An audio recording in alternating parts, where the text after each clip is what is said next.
Bom dia, cá estou eu outra vez a fazê-lo hoje, ter começado mais cedo, mas parece que o sistema não me ajudou a começar mais cedo. Estamos cá então hoje, no dia 3 de março, a fazermos mais este nosso itinerário em direção à Páscoa, nesta quaresma, em confinamento, a segunda quaresma em confinamento, e portanto o desafio maior que nos traz, e ao mesmo tempo também vendo de facto o estado de evolução dos números da pandemia, pelo menos aqueles que o Estado partilha connosco, começarem a perspectivar, não deixando de lamentar as mortes que estão a acontecer, obviamente. Começa a preparar-se, de facto, para fazer este salto para uma normalização da nossa ação. E isso é importante.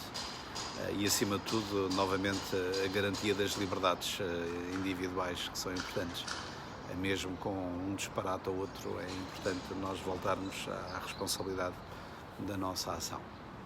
Tanto mais que, como sabeis, nestes tempos de baixa produtividade, terão o seu custo social e, acima de tudo, particularmente com as franjas mais desprotegidas e também com aqueles que, neste contexto todo, perderão os seus postos de trabalho, os seus labores. E serão bastantes, e é importante que não nos esqueçamos deles, tal como não nos esquecemos daqueles que eram mais fragilizados e que, falando do ponto de vista médico, e que nós nos confinamos por causa deles, também é importante agora que nós próprios, enquanto sociedade, nos preocupemos com os que vão ficar sem o seu modo de ganha-pão diário.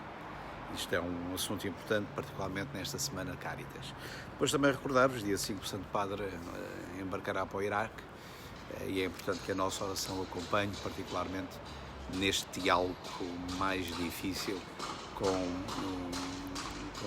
os muçulmanos, com os nossos irmãos muçulmanos, que é isto que nós temos que aprender a educar para sermos, e onde é necessário encontrar aqui muito caminho de conviver, de capacidade de viver com, e ao mesmo tempo de ir demolindo as teologias ou os arrazoados da violência ligada à religião. Hoje, Tratado de Santo Irineu contra as heresias. E vamos ver como é que nos ensina no livro 4 a antecipar nas figuras do Israel antigo o mistério de Deus. No princípio, criou Deus o homem para lhe comunicar os seus dons. Escolheu os patriarcas para lhes dar a salvação. Ia formando um povo para ensinar os ignorantes a seguir a Deus. Preparava os profetas para habituar os homens a serem morada do seu espírito e a viverem em comunhão com Deus. Ele, que não precisava de nada, concedia a comunhão com ele aos que dele precisavam.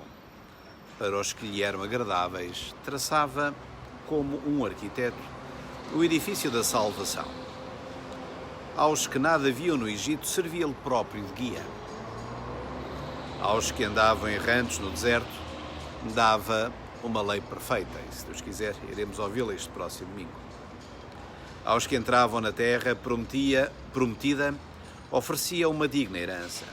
Enfim, para os que voltavam à casa do Pai, matava o vitelo gordo e vestia-os com a melhor túnica. Assim, de múltiplas maneiras, ia sintonizando o género humano com a salvação futura. Por isso, diz João no Apocalipse, a sua voz era como um rumor de muitas águas. Na verdade, são muitas as águas do Espírito de Deus, porque o Pai é rico e poderoso. E passando através de todas elas, o Verbo concedia generosamente o seu auxílio a quantos se lhe haviam submetido, prescrevendo a cada criatura uma lei adaptada e conveniente. Deste modo, decretava ao povo as leis relativas à construção do tabernáculo, à edificação do templo, à escolha dos levitas, aos sacrifícios e oblações, às purificações e a todo o restante serviço de culto. Deus não precisava de nenhuma destas coisas, pois desde sempre é rico de todos os bens e possui em si a suavidade de todos os aromas e de todos os perfumes, antes mesmo de Moisés existir.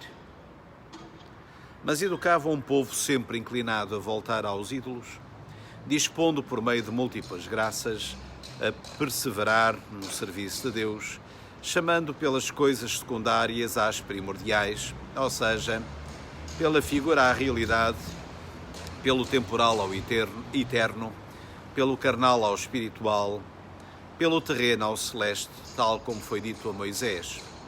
Tudo farás segundo o modelo que te foi mostrado no monte. Ao longo de 40 dias, Moisés aprendeu a guardar as tais palavras de Deus, os sinais celestes, as imagens espirituais, as pré-figurações das realidades futuras.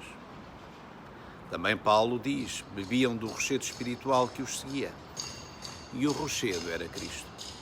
E de novo, depois de mencionar o que a lei nos relata, conclui: todas estas coisas lhe sucediam em figura e foram escritas para nos servir de advertência a nós que chegamos ao fim dos tempos. Assim, por meio de figuras, os ensinava a temer a Deus e a perseverar no seu serviço.